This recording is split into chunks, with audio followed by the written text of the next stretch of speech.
helps to turn it on. Okay, we have been going through, whenever Michael's been gone, going through a study of the Sermon on the Mount. We have gotten down to the last chapter, Matthew chapter 7, and that's where we're going to pick up tonight. You might say, besides John 3:16, this may be verse 1, let me rephrase that, part of verse 1 has probably been used by more people in the world than probably John 3:16. And it's funny how people in their own lives, when they talk to people, you never want to be taking somebody out of context. They never want to misrepresent, other than we see all the time in the news where they'll take a little snippet of what someone says and it throws a whole different light on what was meant to be said. And the same thing is true in here in Matthew chapter 7 verse 1 of this phrase, do not judge.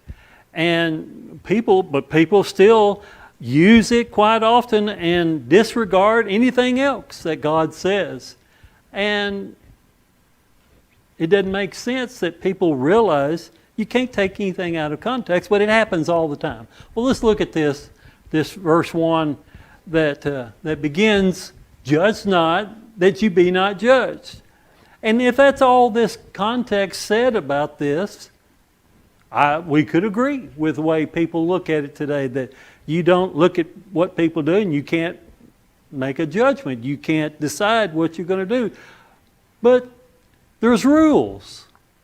There's a reason that we have rules. We listen to all of the facts, and based on all of the facts, not just half, not just one fact, but all of the facts, and we come up with what's real, what's happening.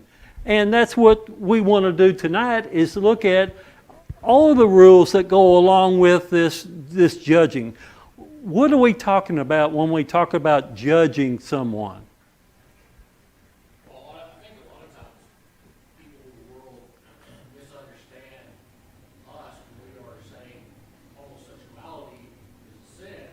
You're judging me that I'm homosexual. You're saying that I'm going to hell because of my choice. I'm not saying that.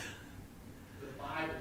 Exactly. So I think a lot of people misrepresent what we say as this is what God's word says, Yeah. and they feel that we're judging them. No, we're not judging them. To judge someone is to place your own thoughts on their actions. Okay. Not placing my own thoughts on their actions. I'm applying the scripture. Okay, so leading off of what you've just said, is there different ways of judging? How do you know if someone who's in FFA and they're judging a dairy product or judging a meat, it's a whole different, it's judging, but it's a whole different, you need to know what we're talking about. I think, touching on what Nicholas introduced, in general, the world, they hear the word judge, they think condemning. That's their definition. I mean, that could be one definition of Sure, product. sure. But laying alongside of a standard, we all make judgments. Right? That it's cold outside, do I need a coat or not? Or take my umbrella? That's a judgment of judging, but now. I like that. We consider things. Like you said, do I need to wear a jacket or not? But people put a negative connotation most of the time, the world does, on this word judging. A judge in the court, a lot of times he could be judging fairly to someone, and someone thinks he's not fair. There's always different opinions. I like to think of the story I've read where it talks about a congregation, I don't know, it's just a story, hires a preacher, and it's several months before he comes. He lets his hair grow out, he lets his beard grow out, he shows up, and he's there, and people are shunning him. He comes into the car, and he tries to, they're trying to usher him away from the front. They're making a judgment based on his appearance, and that's another side of the judgment. A lot of people judge people on appearance. Oh, yeah. And that's, I think, where this is coming in, is judge not on that you not be judged. Don't let somebody else judge you this way as well.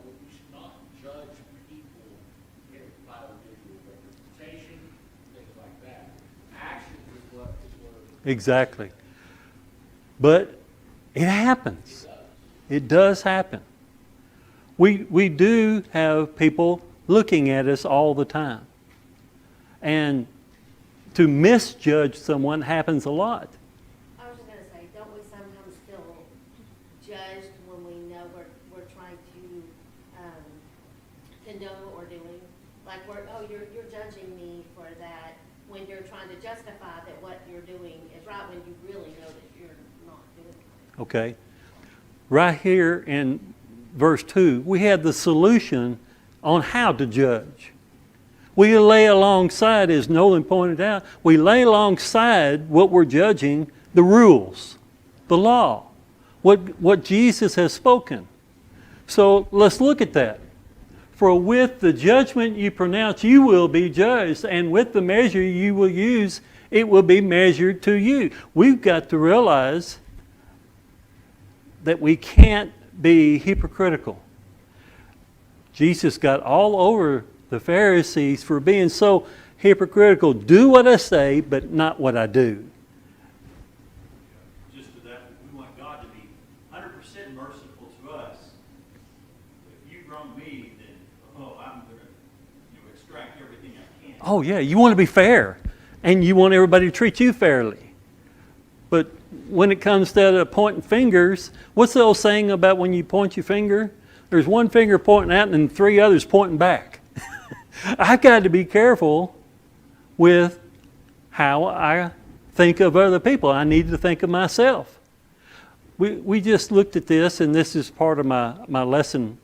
I got the invitation tonight too. Part of my lesson is to look at part of what Michael brought out about the greatest commandment. And what is the greatest commandment? To love God with all of our heart, soul, and mind. The Old Testament says with your soul and your strength. And what's the second one? To love your neighbor as you want to, or as you would want to be treated yourself. And when he says that, when Jesus says that in Matthew, he says everything else is based on these 2 things. Loving God and loving others as you would want to be loved. And if you take care of that, everything else gets taken care of. It says it there, that the measure you use, it will be used on you. So before you say anything, are you doing the right thing? Okay. Okay, listen, how do we administer that? Let's look at that first.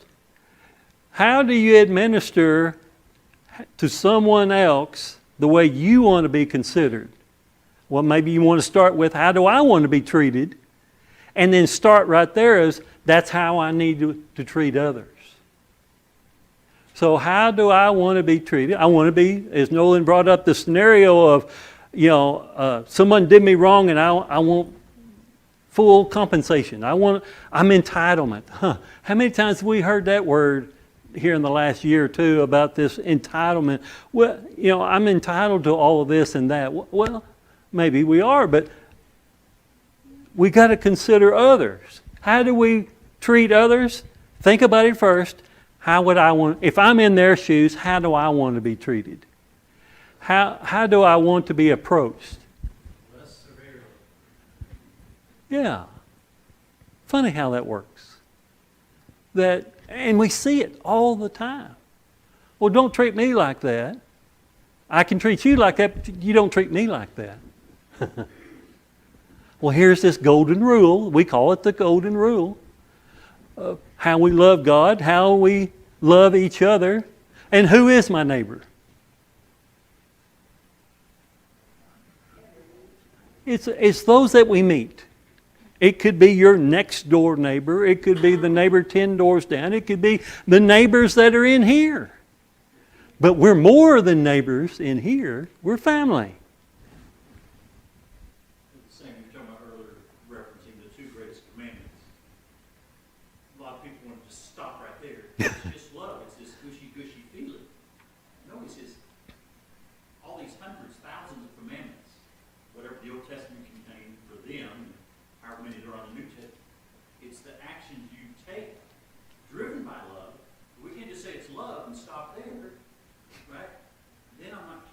those commandments, the actions that show I do love him or her, them or us. A lot of times when I'm teaching one of the classes, the kids' classes, I'll say, you know, we have traffic laws and we have red lights. Is that being mean to us to make you have to stop at an intersection? Is that being mean? What is it actually doing? Saving lives. Keeping us safe. How we interact with people to keep us, how do we treat them? How do we not hurt each other? God has given us a bunch of traffic rules, how to keep each other safe, and how to get along with each other. It's all based on loving God and loving our fellow man. Love isn't passive, it's action. Exactly. It doesn't just sit. Exactly. I'm trying not to preach my lesson. Y'all keep bringing it right back up. Well, anyhow, that's okay. You'll be all primed and ready to go when it's time. Okay, let's read on. Why do you see the speck that is in your brother's eye and do not notice the log that is in your own eye? What's the purpose of a mirror? To give you an inaccurate representation of yourself? What good does that do? If I look in the mirror and say, oh, he's perfect, he's fine. So I avoid mirrors. So I don't get reminded of what y'all are seeing. This issue I have, I'm so used to seeing that. There you go. We do. We're creatures of habit. We do the same thing over and over. Then I must be fine. I've been doing this all along. Nobody's brought it up about it. No, that's not how we look at it. How do we look clearly at a mirror, at that reflection? Can we get some help? Does God give us some traffic rules, some laws to help us with that, of what we should be looking like, of how we dress, how we look? This story that Nick brought out of the guy grew his hair out and his beard, and he completely looked different. We know that's not fair to be treated like that, but we know it happens. You ever wonder why? Which one was it, Timothy or Titus, that was circumcised? Timothy. Why did he do it? Because people were looking at him. And it was obvious to look at him that he was half Greek. You could tell, we can tell nationalities when we look at people.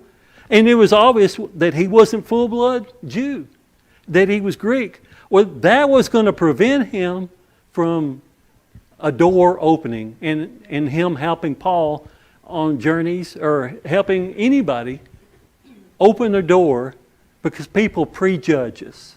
People prejudge by appearances. Well, here he did something to prove. Not that it was necessary to do that to be a Christian, but to open the door that opportunity might happen. Now, this speck. Let's compare this speck and this log. We were talking about this mirror. Would the mirror help show that I got something drastically wrong? I've been working before and come in and somebody say, "What happened to you?" And I don't know who they're talking to. Probably Neil went through that. What happened to you the other day? A chain accident. The only reason you knew about it is because blood was dripping, probably. You don't see yourself.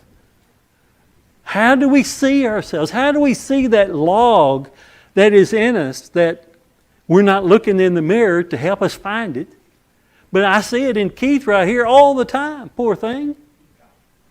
Bless his heart, he needs some help.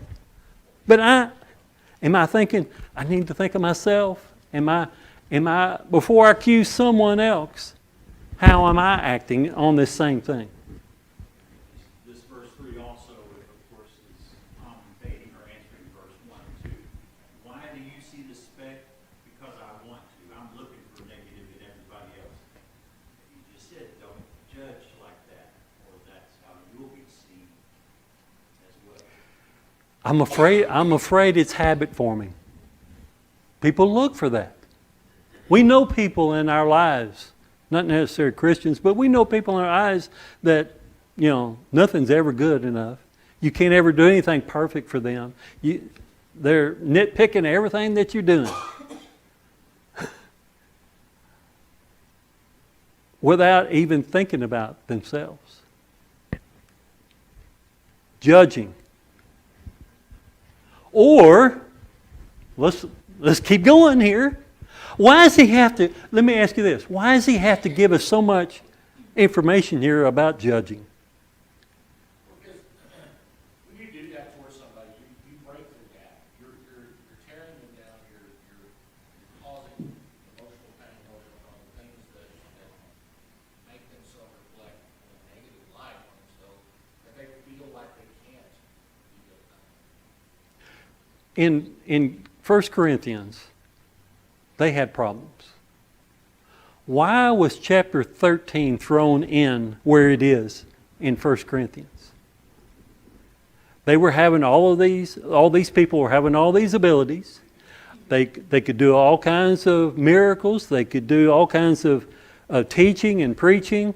But thrown right into the middle of this, taking care of problems, is how we take care of problems.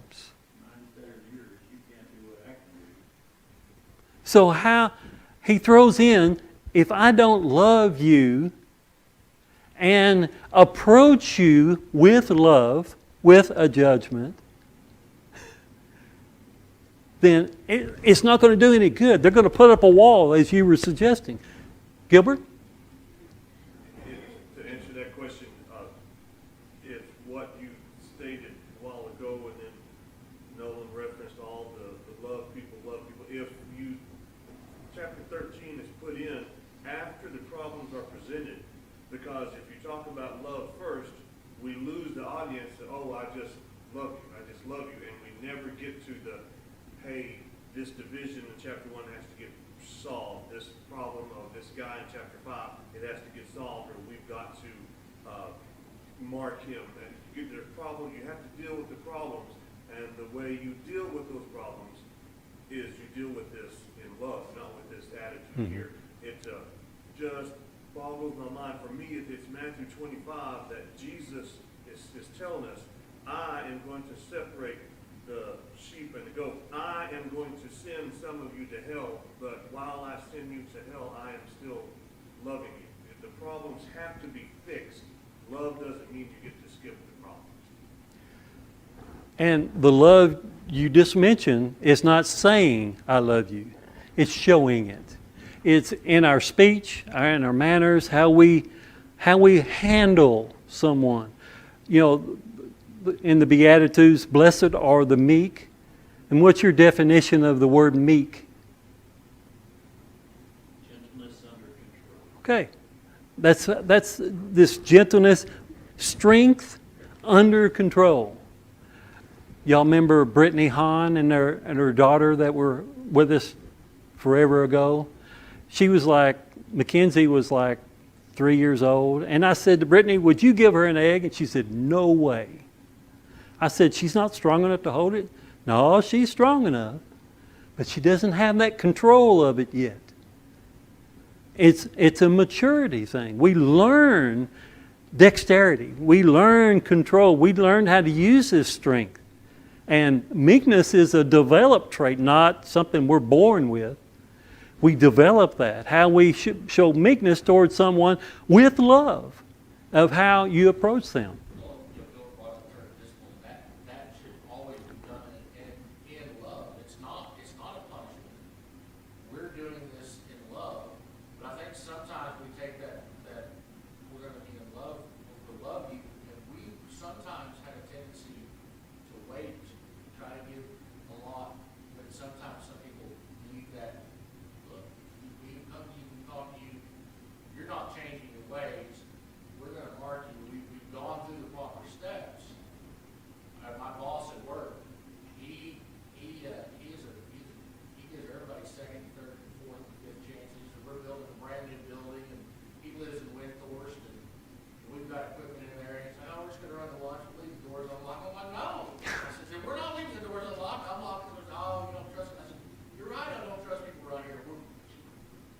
Anywhere, not just Winthorst. Okay, not just Winthorst. People are gonna, you know, get in here and, you know, get stuff. I said, so there's a point where you can trust people too much or let people walk all over you as well. So you have to have that, and again, church discipline, it's done in love, not done in malice. not Right. Right. harsh intent. And a lot of times the best way to approach that is, let's look at what God says. Let's just listen. And that's what one of our premise of this congregation or any church of Christ is, to say, we let God speak. And we listen to what God says. Well, that's one of my approaches to someone. Someone had a marriage issue, and I said, I want you to read something. I don't want you to listen to me. I want you to read what Jesus said. Then they come back and say, well, I guess your church doesn't believe that way. I want, it's not my church. It's Jesus' church. I didn't even make a comment. And then they still come back. So we run into that, of that way of thinking. I kind of think about the setting as well. Jesus is trying to establish this new covenant. He knows the Jews and their mindset about being God's people, and then guess what? The Gentiles are going to come in. You know, in America, we kind of have a little bit of a melting pot of people, and we have that. We don't have. I'm sure we do have prejudices, but not to that extent, maybe. And I can see Jesus' wisdom where he's starting this idea that, guess what? Everyone's going to have salvation. And we have to love them all the same, not just You mean we are equal? Jews, you know, and all that. Yeah. Because there's always been throughout human history of inequity between people because people think they're better than others. That's hard to get around. That way of thinking of others before me. What did Jesus run into before he washed the disciples' feet? What were the disciples doing? What did he catch them doing? Who's going to be the greatest?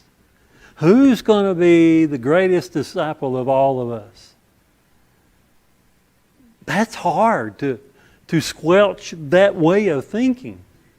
But Jesus, the master teacher, found a way to show it wasn't even beneath him to serve others, that we need to be serving each other, that we need to be helping each other.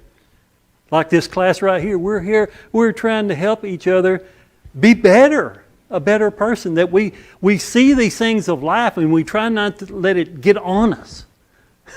Sometimes when you're working in mud, sometimes it's hard not to get it on you. We work in the world, and sometimes it's hard to not hear and sometimes even agree with the worldly logic that's out there, because we're in it, it's amongst us. But what's God said? We're of the world, not part of the world. We're in the world, but we aren't of the world. The underlying principle of all five of these first verses is none of us is perfect. Right? Today I might have the log, you've got the speck. Tomorrow maybe your issue is the log, mine's the small, but that's when there would be no judging if we were all perfect. But we do have issues and problems from day to day. So, now that we know that none of us are perfect, looking at the guy right here, I need to keep that mirror up here all the time, looking at me, I'm not perfect. So how do I help someone else if I'm not perfect? Take care of myself first. Okay, take care of myself first. And let's see what God says about it. Let's see what Jesus said about marriage and divorce. Let's see what Jesus said about lying, about all of the things that if we do, like the traffic laws, it will keep us safe. It will keep our communication with others on the right track.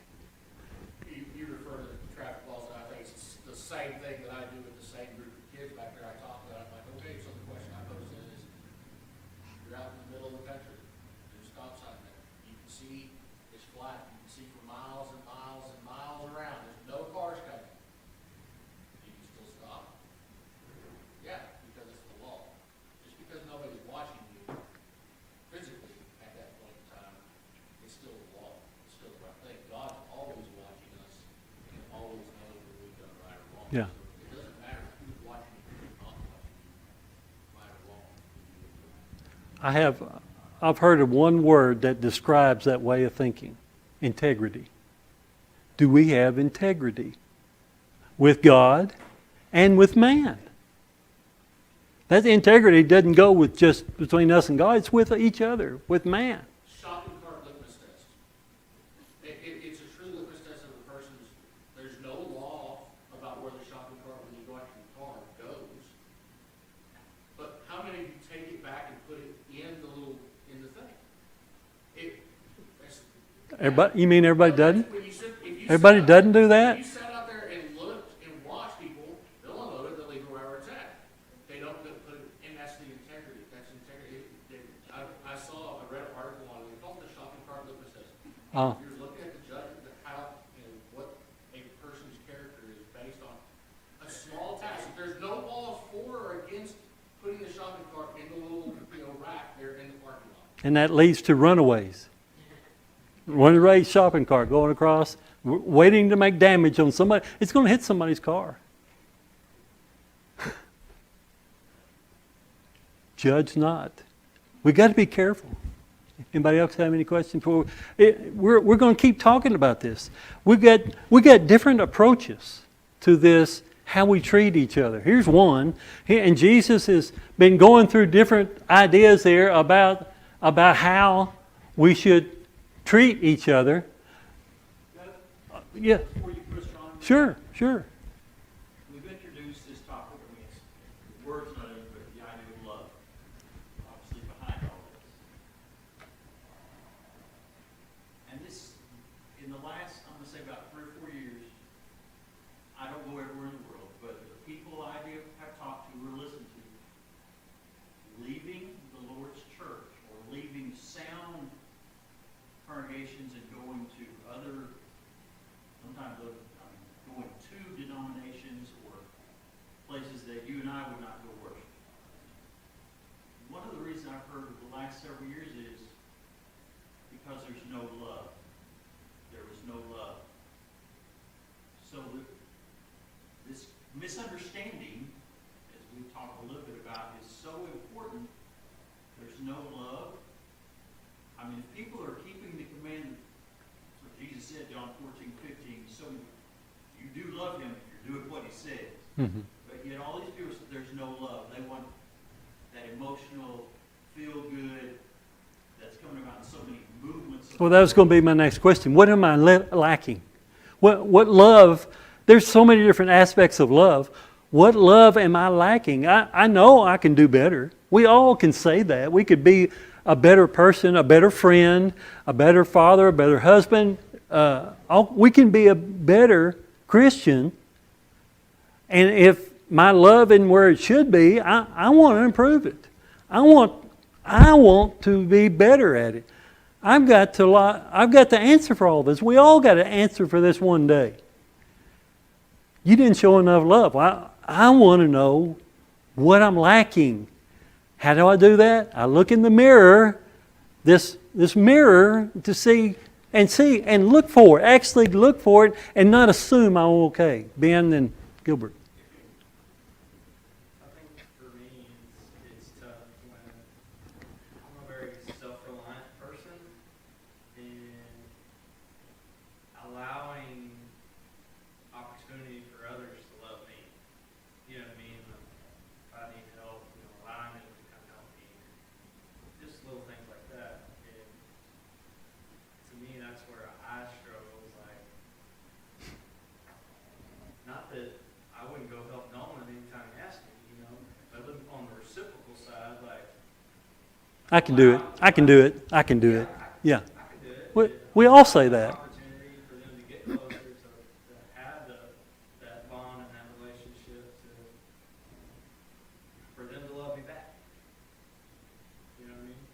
Yeah. Because I mean, that's kind of the American way. Is we What do they say? What's the American dream? You know, your pursuit of happiness.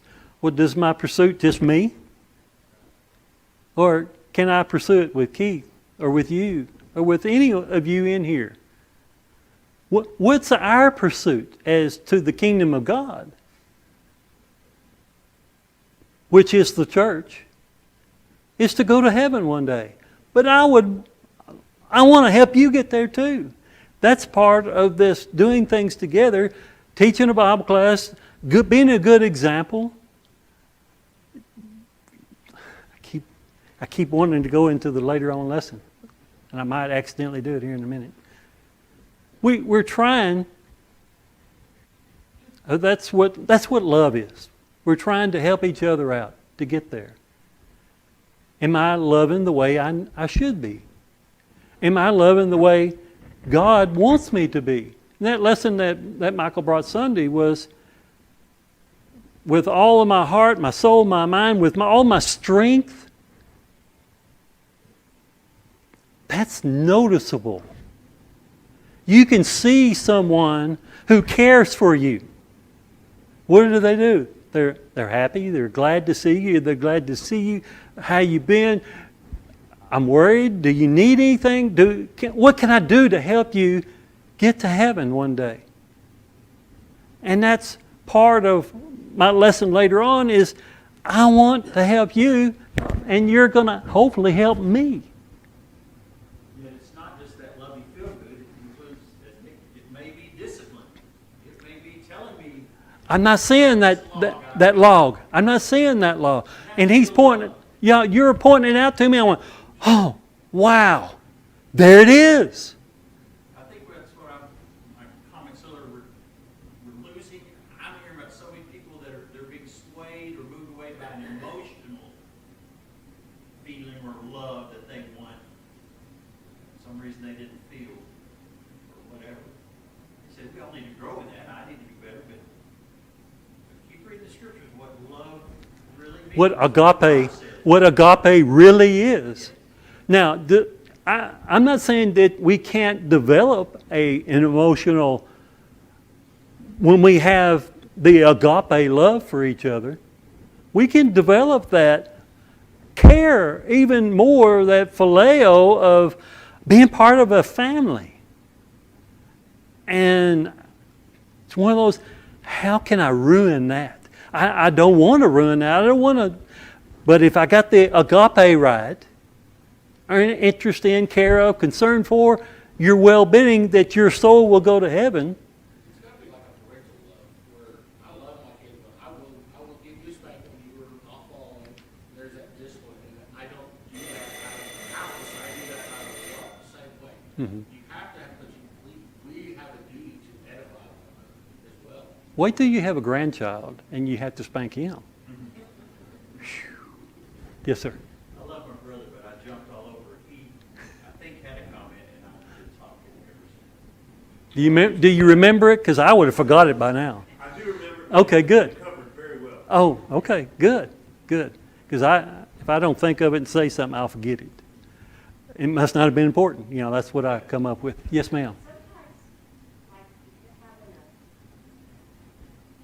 emotional pain button. What are you doing to love somebody else? You know? Where's that mirror? Yeah, it's here, and are you doing everything you can Yeah. to show love to Yeah. someone? And am I being the friend to them that I want them to be to me? And just like that, as a Navy wife, I had to be very intimate. So asking for help is very hard. But due to ups and downs of life, sometimes you just have to grit your teeth and say, you know, it's hard. Sometimes we don't think it's important enough Right, to bother someone. We don't want to be a bother. right. And then that might hinder us from ever talking to them, ever being part, ever. But family doesn't do that. Family, I know he's there, he can depend, I can go get him to help me out. That's what family does. People don't know anything, they can't help it. Exactly. And you're not letting them love you. It's like Luke said, it's hard to ask. I guarantee there's not a person here that if I ask for some help on, to do something, that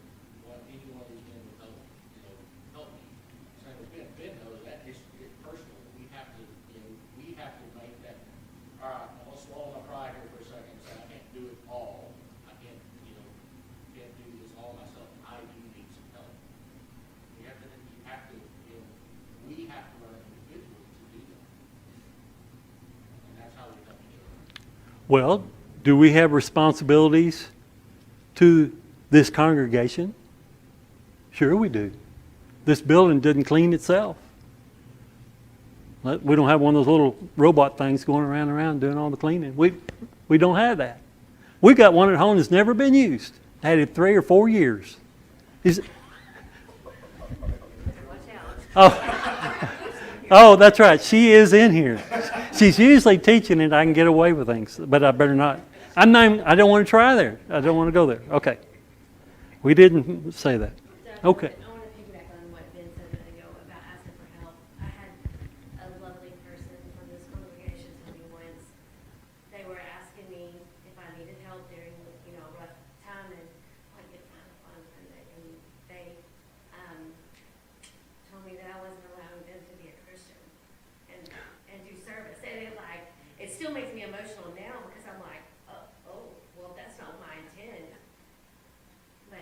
And somebody had told them that at one time too, and I think that that's something that we have to think about and I don't know that it's necessarily a pride thing, that we just don't want to be a burden on somebody else. I mean, that's how I felt, but they were like, no, you're not allowing me to be the Christian that I need to be, and we need to remember that when I'm your brother or I'm your sister, and family takes care of family. And I have not forgotten since then. It was a good lesson. Isn't it amazing? The things that we remember, what she said that really touched her. Do we touch each other like that? We should. You should realize that Keith loves you just as much as anybody else does, and want to do anything he could to help you get to heaven. And then when you see that and you see that love, it touches you. There could be this emotion. But that's not what drives it. Emotion doesn't drive this. It's just a result of it, of this agape love. Verse 5. How about one more verse? Do not give dogs what is holy, and do not throw your pearls before pigs, lest they trample them underfoot and turn to attack you. What's a dog? Okay. The generic, we know, 4-legged animal we have. What's he talking about here?